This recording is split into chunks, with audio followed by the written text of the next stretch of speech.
So as it sits right now, this motor's giving me no issues. The transmission did run out of fluid, so I am a little nervous about the transmission, but I'm not nervous at all about this motor. But I'm still going to check the timing belt. I've already done a timing belt in this motor, and I know I've done a timing belt in this motor because I remember it. I remember it when it went into the car from Beaton. 2 years ago, I put a timing belt into it. But we are going to check it anyway. Oh yeah, my jacket's falling apart. We're going to check it anyway.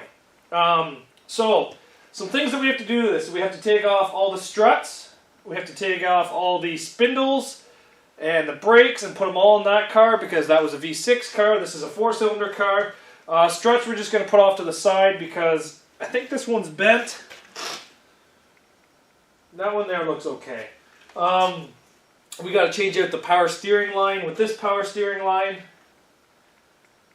And a couple other things as well.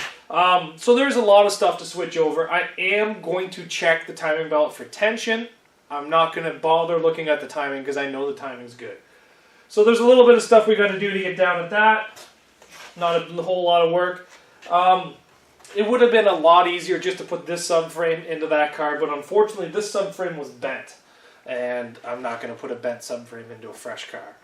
So I've got to switch over all these parts. It takes a little bit longer, but if that's what you got to do, that's what you got to do, right? So yeah, pretty much that's the game plan. We're going to take the tires off, take all the suspension off, put most of the suspension onto that, and then check the timing before it even gets underneath the car. Well, I guess we have to go in over top. But yeah, that's the game plan. So let's get going on it.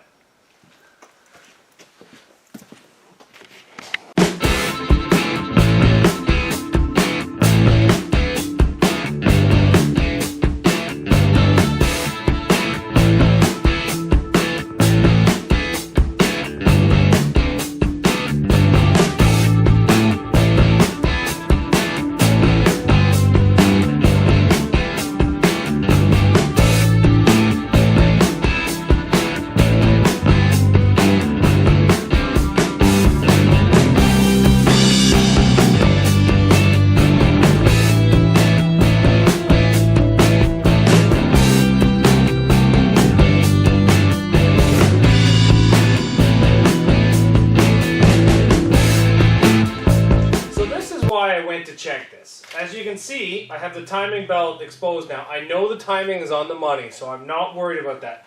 But look at the play in this belt. That's a lot of play. That is almost enough play to throw this thing out. Now, I'm going to fix this, but there's a couple other things I've seen as well. There's always been a loud clunking in this, I guess it's passenger side front tire. And it's because I never put the bolts in to the caliper. So the entire time I've driven this thing, the caliper is just rubbed against the rim. So I guess I need to get a little bit better on double checking to make sure I have all the bolts in. We're going to take this gun right now and we're going to loosen off this. We're going to tighten it up. Sorry, loosen the bolt off, tighten the belt up. Oh, she might be at the end of her slot.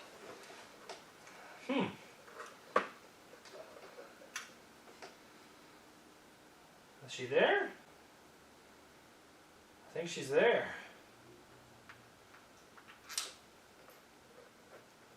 No, she's still got a bit more.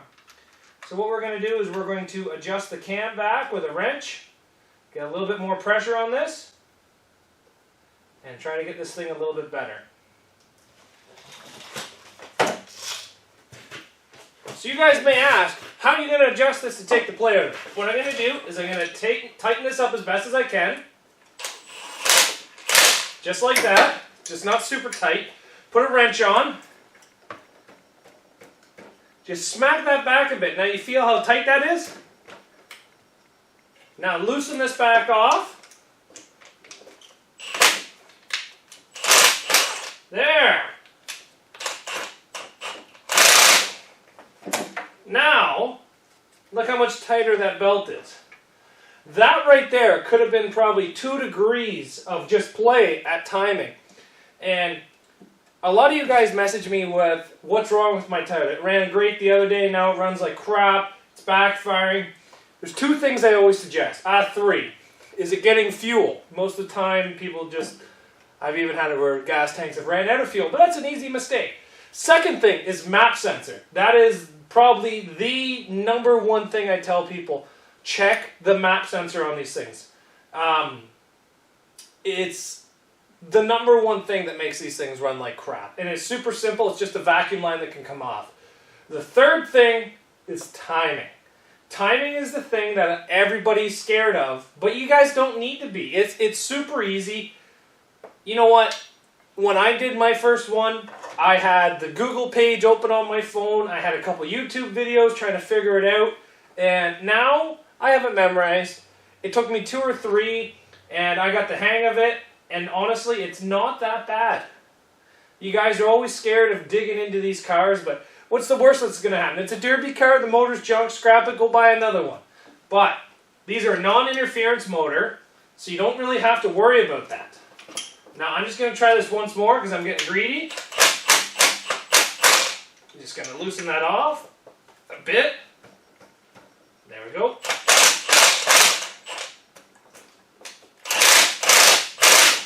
There we go. So that's all I'm going to do. Now that timing belt is much tighter. I feel better about that.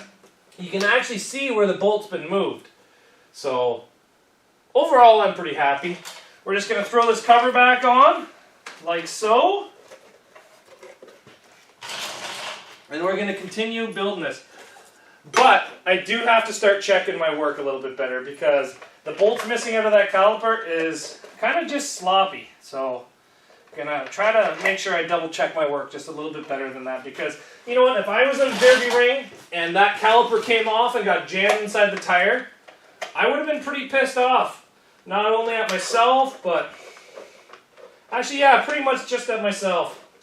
So if on video, if you guys see me do something and it looks like I missed something, don't be scared to say, hey, Zach, I think you missed something, bud.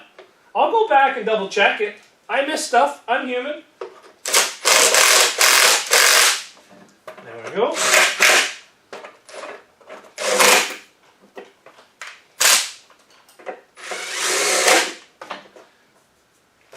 Missing one bolt. Oh, is that it? I think that's it.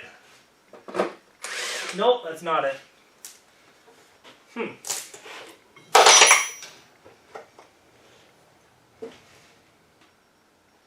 Now that we have the timing adjusted, we have the pressure line switched over from the V6 to the 4-cylinder on this car. We have the front pulley system back on. We're almost ready to put this in. The only downside is I got to kind of lift it up to undo the bottom motor mounts holding it on, which is always a little scary. Yeah, other than that, it's pretty good. We're going to leave the bubble on the motor and just take it off the subframe. But over here, I noticed a couple things that we still have to do. We still have rear brake lines on this, so I'm going to have to take those off. There's the auxiliary air line for the power brakes that goes along the firewall. I got to go get that off the car still, but it's dark out, so I'll probably wait till tomorrow to do that. Because I think I'm only working a 10-hour shift tomorrow and not a 12-hour shift, so I'm kind of happy about that. So we'll just take the brakes, we'll cap them, we'll get the power brakes switched out, and then I think we'll be ready to start lifting this motor and putting it in there. This is coming along really fast. This derby's still more than 6 months away. Probably 8. So, yeah. Yeah, that's a little bit different for me. I'm not used to being this far in advance. We got quite a bit of cars ready. And see if we can make it to the derbies. But I'm just pretty excited. I've been working a lot of hours lately. And still trying to get out here and make one video a night. So thanks for watching.